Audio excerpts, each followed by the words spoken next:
The U.S.-Iran conflict may be entering a more dangerous phase.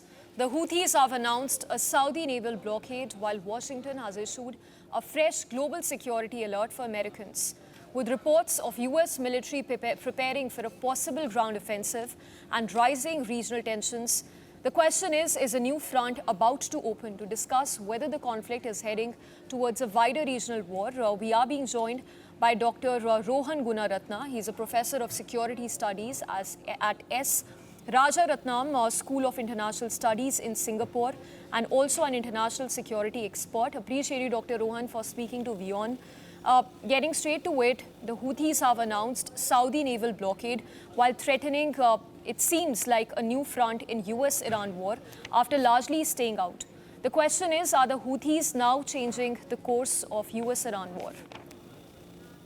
You are very correct. What we are witnessing is that the Houthi movement has a group called Ansar Allah, and that is controlled by Iran's Islamic Revolutionary Guard Corps. At the behest of the Iranian regime, the Houthis are now threatening to block the Straits of Hormuz. They have already threatened and warned the Saudi ships, but this is going to escalate in the coming days and coming weeks and coming months. So there will be two straits that will be disrupted. One is the Strait of Hormuz, and the other is Bab el-Mandeb. And with both these straits, the shipping and trade being disrupted, it will affect 30% of global oil, gas, and other petrochemical supplies. Right, point taken, Dr. Rohan. Now, reports suggest that U.S. has a missile shortage for full-blown war with Iran. Now, this comes at a time when reports also suggest that U.S. could possibly be preparing for a possible ground offensive against Iran. The question is, can the U.S. essentially even afford one at this stage? The United States has expanded its missile arsenal. United States and European countries have invested a lot in many wars, including Ukraine. So the capacity for producing certain offensive and defensive weapons take time. In a short time, it is nearly impossible, even for the United States, that has a vast military industrial complex, to replenish the losses and the wastage.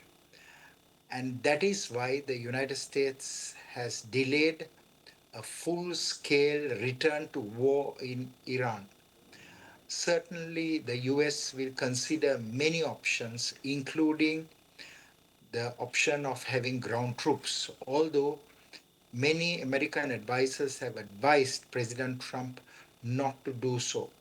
It is very likely that there will be an escalation in the fight in the coming days. Yes, and the very fact that Trump has said that the killings of the American personnel is going to be avenged. Now, shifting to what Iran has been doing all this time, it has essentially attempted to isolate the U.S. from regional allies, but has targeting American positions now pushed some of the allies closer to U.S.? You are very correct, because Iran wants to be the continental power. Iran does not want American or European influence in the Gulf. That is why Iran's IRGC specifically targeted the US bases. The Americans know that. The Americans are determined to remain in the Gulf because the Gulf is the heartland of the world where most of the oil, gas, and other energy supplies are produced.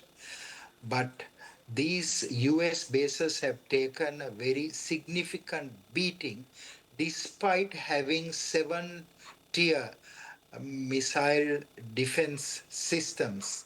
The personnel in Jordan has been killed, and the Americans are very upset about it.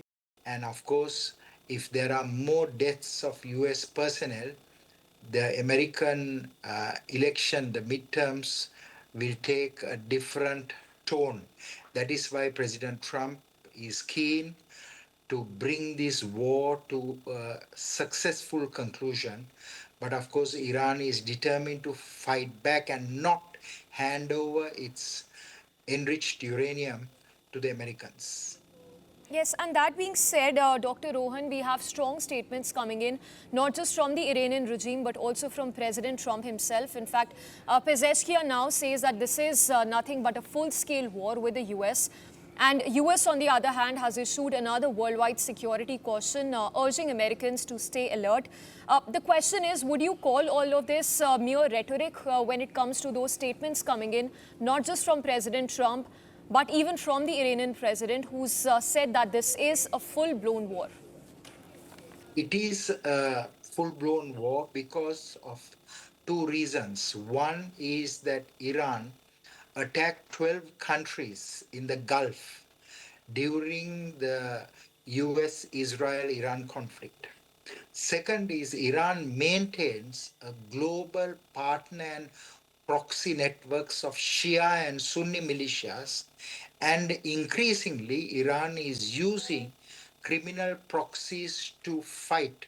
So, because of that, there's a real risk of terrorism, and that is why the United States warned, issued that threat alert that you very rightly referred to, alerting American citizens against threats. These threats are not only against Americans, but the allies and the friends of the United States.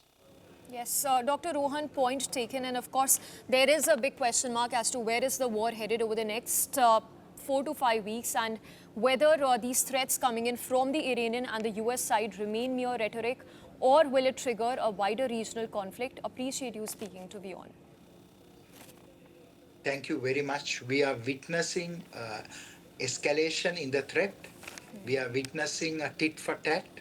We are witnessing what they say is eye for an eye. So Middle East will not return to peace in the short term.